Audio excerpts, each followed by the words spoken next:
mga panimpo atong pamalandong ron, mga panimpo nga way kisaw, hilom ra. So muna siya. Adunay mga panimpo nga murag pabatyag nimo wa ang Ginoo sa imong kinabuhi. Kini nga mensahe karon magapabatyag nimo kung paano gamiton sa Ginoo ang mga panimpo nga way kisaw aron mahimo ta preparado. So nakita nako sa Milbino nga for 1 year na ang Train 10 Warriors. So gi-remind ta nga naara gyud katong mga pulo siguro murag nanawa to no, pero ay Train 10 dugagan to 10 o nadugagan pa yung 10, pero balikon ra tana ang sugod na po sa first 10.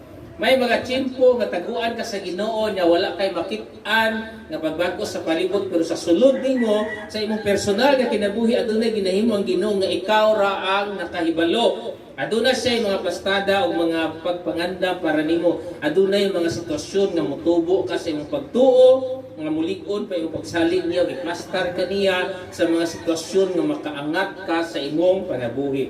Gusto sa Ginoo nga mahimo kang preparado sa bag-o nga level sa pagpangabuhi. I-read ta sa Ginoo sa September 6, kaya muna siya ito ang Independence Day after 7 years. No? So, wapa September 6, naana siya.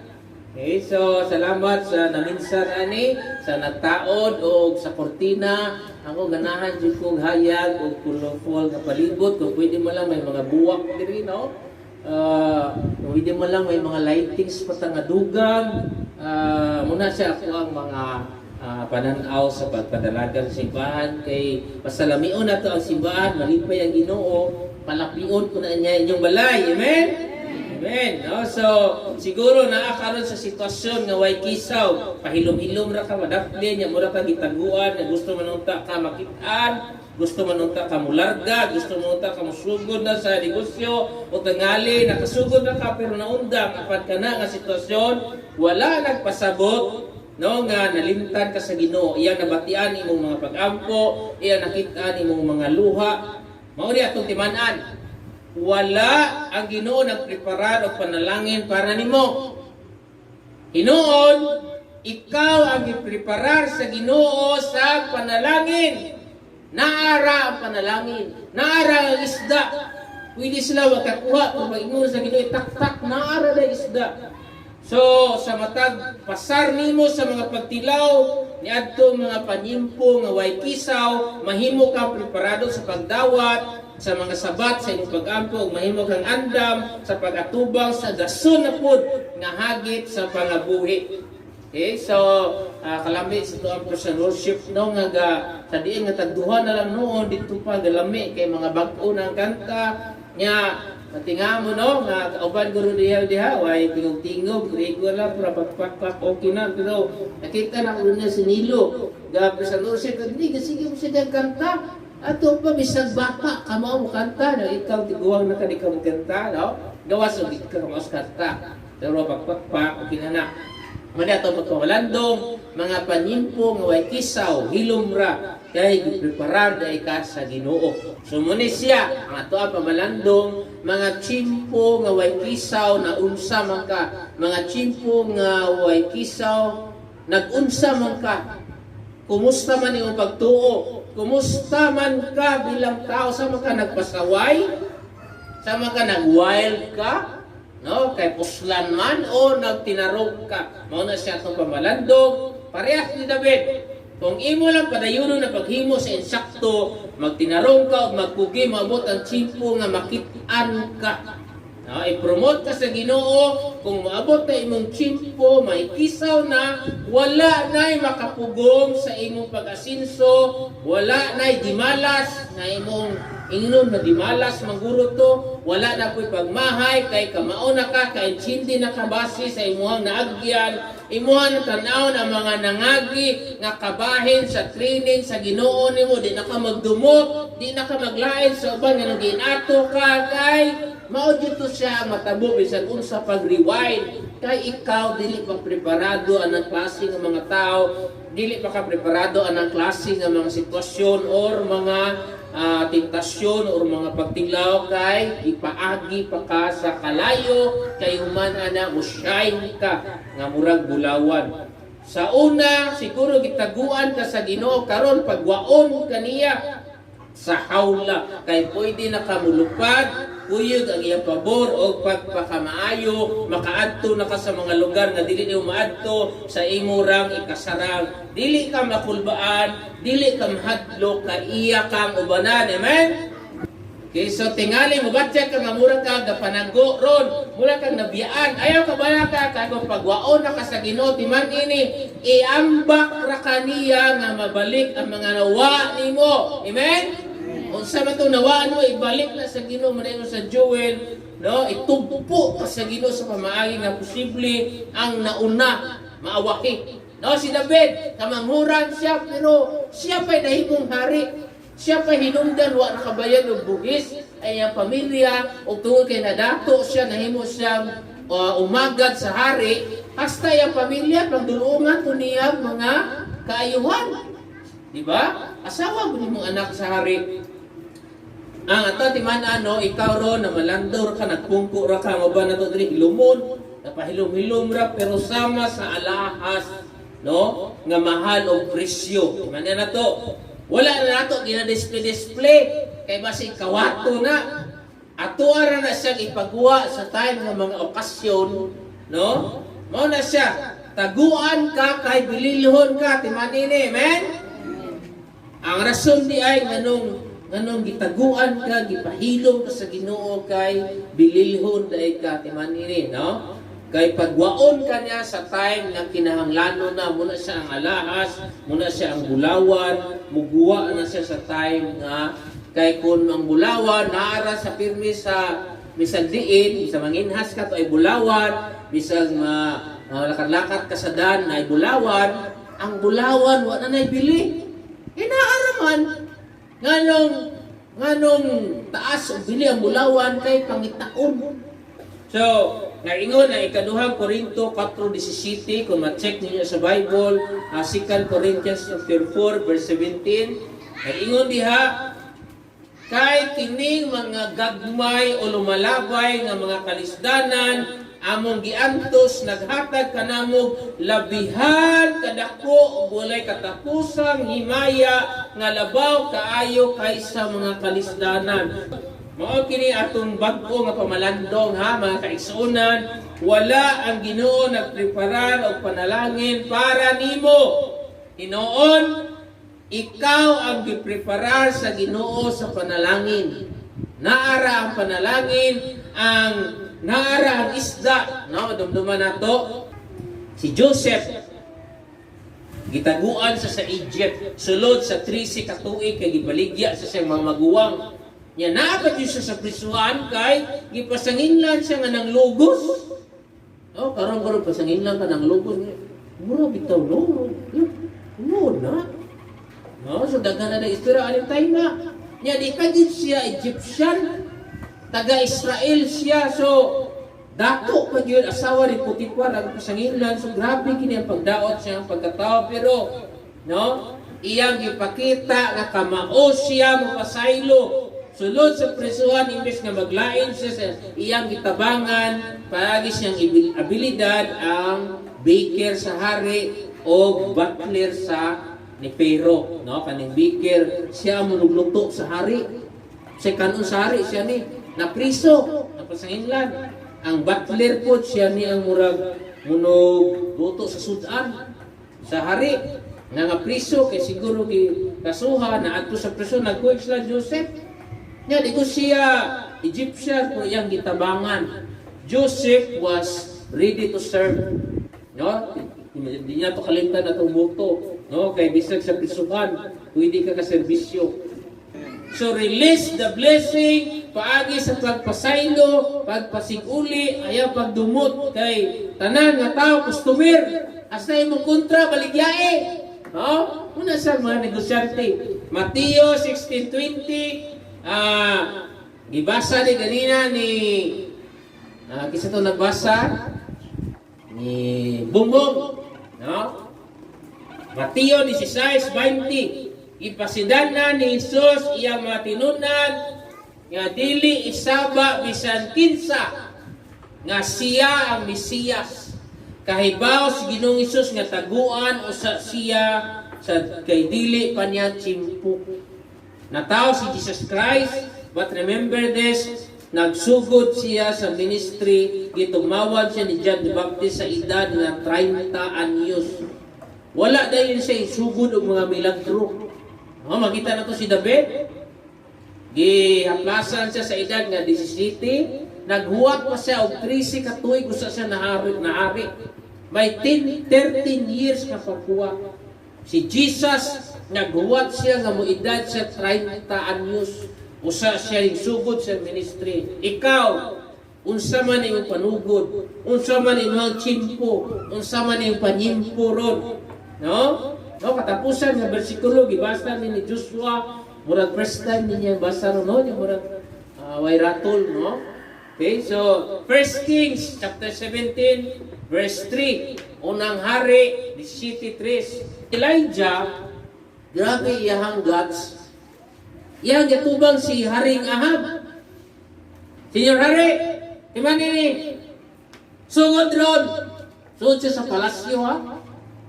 Walay yamog or walay uwan sa pila ka mga tuig mintras dili ko moingon muuwan. Grabe nga, ano? Siya makapauwan. Elijah, pero sugod siya sa Ginoo. Sa ngalan sa Ginoo, ako ang gideklara Senior Hari, way uwan mo matabo, hangtod mo ingon ko nga okay na. Grabe hanggat sa tingnan ng hari. Pagkahuman niya niya sulti, giinan siya sa Ginoo. Elijah, panago sa dito sa kirit, sa suba sa kirit. Okay? Si Elijah nanago sa kuiba, human siya nakigsulti ni Haring Ahab. Itaguan siya, pero human sa tulo o tunga, katuig, gitugpo siya sa Ginoo. Human niya o tago, 3 years and a half. Okay? Pabalhin siya sa Ginoo, kaya nahubas na ang suba. Gipabalhin siya dito sa Ripat. Gipaadto siya una-una sa Balo. Okay? Humana siya panago 3 years. Kay ingon sa Ginoo, ipaatiman ta ka sa Balo. Muna yung ingon sa Ginoo, ha? Pag abot niya dito sa Ripat, ang atiman niya nga Balo, ang sitwasyon doon may uwan, ting init, ting gutom. Ang Balo, may usa na lang kalutuonon nga pagkaon. Nga gamay na lang nga harina o gamay nga mantika. Mao to ilang kanon sa balog sa iyang anak. Kung ingon niya, humana mo ani kaon, maghuwat na lang ni nga mamatay. Ingon ang Ginoo. Adto ka anang balog kay siya na yung atiman mo. Yang sitwasyon sa balog ay pagkaon. Usa na lang kakananan, umana na mamatay sila. Ina niya nga balo, bal. Pakan ako, ay gutom na ko kayo. Ano nang balo? No, kay mo siya mas ipupita Elijah ni. Lupita, mauna lang biya niya mo ang katapusan nga kanuno, no man ani mga matay na niya ni. Ingon si Elijah, pakanaalan ko. Okay, gutom na po kay si Elijah gikan sa lakat niya. Ikaw abito ang balo. Propita ni sa Ginoo. O sa man mong himuon, pakanoon mo siya o imo siguroon imo ang anak. Inahanan mo. Sa may laban na ng himuon. Diba? Siguroon, gini mo imo ang anak. Sugot na gani ka, di ka kakaon. Pero ari ang testing sa pagtuo, di ka mo tapos, no? Muna siya ang pagtuo. Naakay tanawon nga senaryo. Kung di na ko ni pakanon ang propita, makakaon mi ug akong anak ko mamatay mamigapon. Hinala to? Mo niya ikaduha. Kung pakanon ko ni siya, posible kaha nga nay milagro nga matabo. Okay? Kung ikaw ka ang inahan, sa may mong desisyon, mao ni siya ang kinabuhing Kristohanon. Imuhang daugon imong pagkalaog, imuhang daugon imong pagkatihid, imuhang daugon ang imuhang pagkasigurista, kay naa pa ihatag ang Ginoo sobra pa sa imuhang mapinsaran. Indesisyon ang balo. Total mga matay mangyapon taani, ipakaon ko na lang sa propeta. Kay base pa lang may milagro.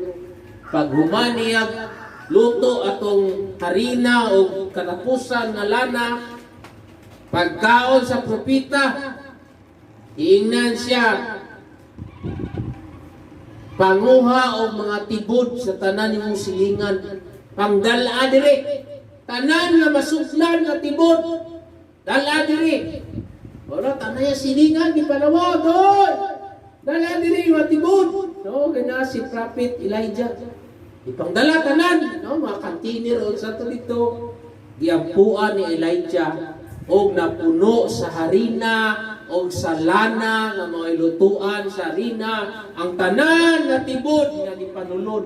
Imagine ang milagro, tanan perting tigaduha pero ang mga silingan at tanan nga pumuluyo, no, na nasubrahan sa ilang kinanglanon. Ipangdala mo nila tanan suludlan. Nagsigira o kapuno ang mga suludlan. Remember the 5,000, the feeding of the 5,000, duha ra ka isda o 5 ka tinapay, napakaon ang mga 5,000 kamulog kaon. Naapay sobra nga 12 ka bukag. Mao na ang Ginoo nga tuang gialagaran. Ayaw pagduha-duha, ayaw pagpanagana basta na ipahimo ang imong Ginoo, nabatsagan nimo nga para ni sa iyang kahimayaan, bagay nimo og makapahimuot o gaan sa imuhang pagkatao. Ayaw pagpanaga tumana, no? Tumana kay humani ana nagpatawag siya kayo gikan sa langit, gisunog ang altar nga gibubuan og daghang tubig. Muna iya kaduha nga milagro, human siya gitaguan og tulo o tunga ka tuig. Yan ay mga mini nga mga propeta nga mga 400 ka buok, false prophet ni Baal, ipapatay niya tanan. Muna iyahang gahom, siya ra usa primero nagpanago, pero nang gawas pud ang mga tumuluo sa hinggawas na pud si Elijah. No? So, anantay ka tulo ka tuig og tunga walay uwan.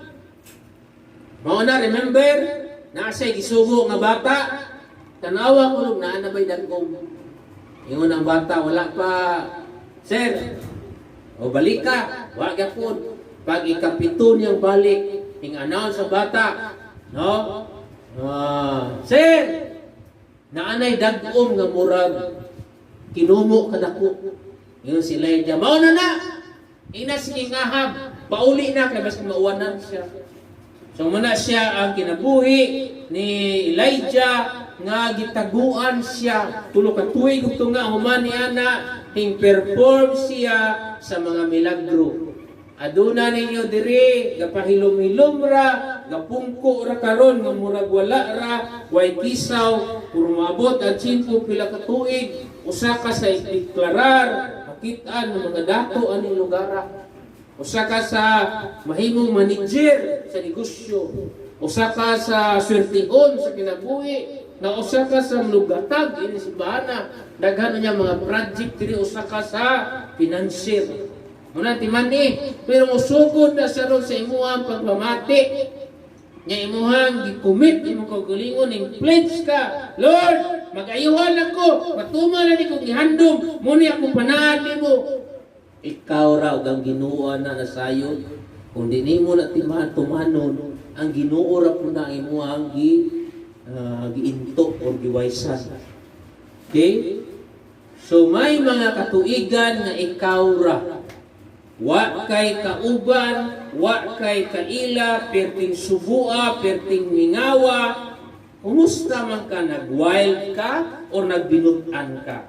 May tsimpo sa imong kinabuhi nga wa ka mailhi. Imong kinabuhi sa una murag ngit-ngit pa sa alkitran. Murag dili ka mapuslan, pero usbon ka na sa Ginoo, ka iplastar ka niya. Wad-o niya imong pagkaway duot. Wad-o niya imong pagkamanggiuwawon. Wad-o niya imong pagkatalawan. Wad-o niya imong pagkabagagnaw. Ang Ginoo maghimo bagong dalan padung sa kaginhawaan, bagong sistema sa pangabuhi nga may kabuganaan, katawhay sa pangabuhi, pag-asinso, kadaugan, kinabuhi nga may katagbawan. Hallelujah! Amen!